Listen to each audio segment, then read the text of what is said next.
What's going on, everyone? Sports back with another video. And in this video, I'm going to be talking about Cody Bellinger as he has become a free agent.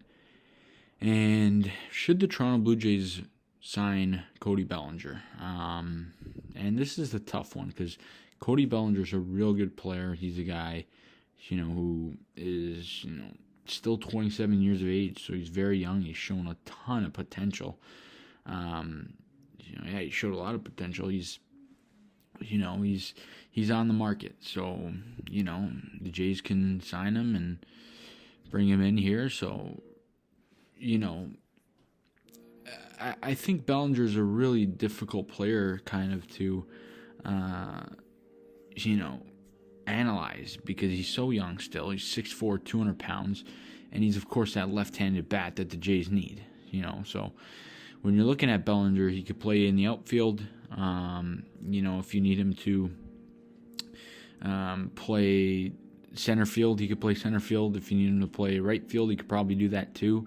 He's played at first base sometime through his career, so if you want to give Vlad a night off, he can, be the DH, and Bellinger can, be the first baseman. He could also be a DH, and Bellinger hasn't been around in the league for too long. He's only been around for 6 seasons, but he's had a pretty eventful 6 seasons, especially his first 3. And we talk about those types of players that, really got affected by Cody Bellinger. He is the ultimate guy that got affected by COVID. You take a look at Bellinger's rookie season.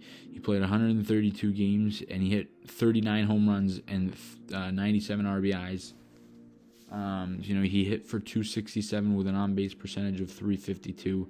He was an all-star. He won the Rookie of the Year. Over his career, he's made it to 2 all-star games, and he's won a Silver Slugger. He's won a Gold Glove. Of course, he won the World Series back in 2020. He won the NLCS MVP. In 2018, it was great. He played all 162 games.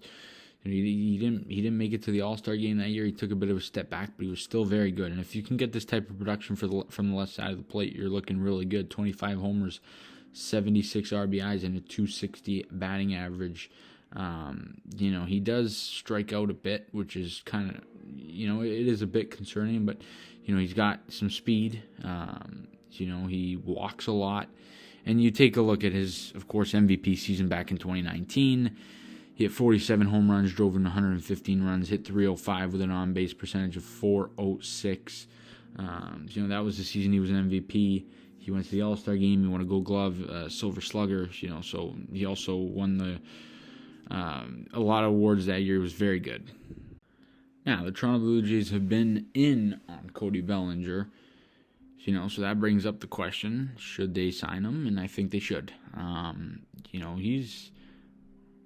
To me, he's one of those types of players where, a change of scenery could really help him out. You take a look at his past 3 seasons, he hasn't been great since COVID, like I said. He hit for 240 in 2020, 165 last year, and this year 210. So he was a bit better.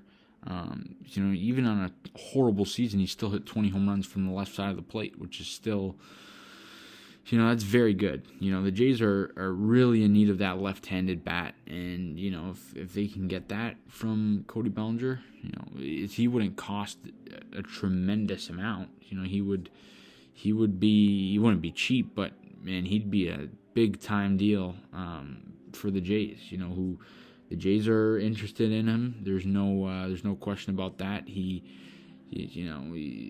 is a known fact that the Jays are looking to add a left-handed outfield bat, whether that's Brandon Nimmo or Cody Bellinger. I think it's going to be one of them. And I'm not going to predict anything here in this video, but I do think that by the end of the offseason, either Cody Bellinger or Brandon Nimmo will be a Toronto Blue Jay. That's the one prediction I'll make. I think both of them would be totally fine with me. Preferably, I'd want Bellinger just because of what we've seen from him. He's a former MVP, and that's taking a gamble on him. But I'm okay with that because when you have as high a ceiling and as high potential as a guy like Cody Bellinger, it's still at 27 years of age. I think that's certainly worth taking a shot at. But hey, would I be upset if they bring in Nimmo? Absolutely not. Would I be upset if they didn't bring either of them in? No. I mean, they're free agents, and in the end, it's up to them, and I'm sure the Jays, I know that they will pursue both guys, and hopefully one of them or even both would want to come to Toronto. Imagine you bring in both. I mean, and I think it's a possibility. Bellinger could be the DH, and, of course, Nimmo could play in the outfield, and obviously Nimmo has no limitations in that outfield. He could play wherever you need him to play. Whereas Bellinger's more set in stone at center field. He could play first base if you really need him. He could play right field, but he preferably would probably want to play center field. So that might be a reason that Nimmo's a more likelier option. Money's also a big factor here. So we'll see. But either way, I want one of these two guys. I'd even want both, but I'm going to keep it realistic. I think the Jays will bring in one of these two players, and I'm really excited to see who that will be. Of course, Bellinger's also got, even though he's 27, he's got experience. He's won a World Series, NLCS MVP, like I said. So hopefully the Jays could bring him in, and we'll see what ultimately happens. But guys, as I got in this video, you guys let me know down in the comment section your thoughts on Cody Bellinger. Do you think the Jays should bring him in? I do think so. Do you think they will bring him in? Do you think they'll bring in Brandon Nimmo? Let me know all the good stuff down in the comment section. I think the Jays will bring in one of the two, maybe even two of the two, but I'm going to say that they do bring in at least one of these two guys. Doesn't matter who it is, and hopefully it's both. But that's all I got in this video. Let me know all the good stuff down in the comment section. As always, please leave a like on the video, subscribe to the channel. If you guys know, see you guys all in the next video, and as always, let's go Blue Jays.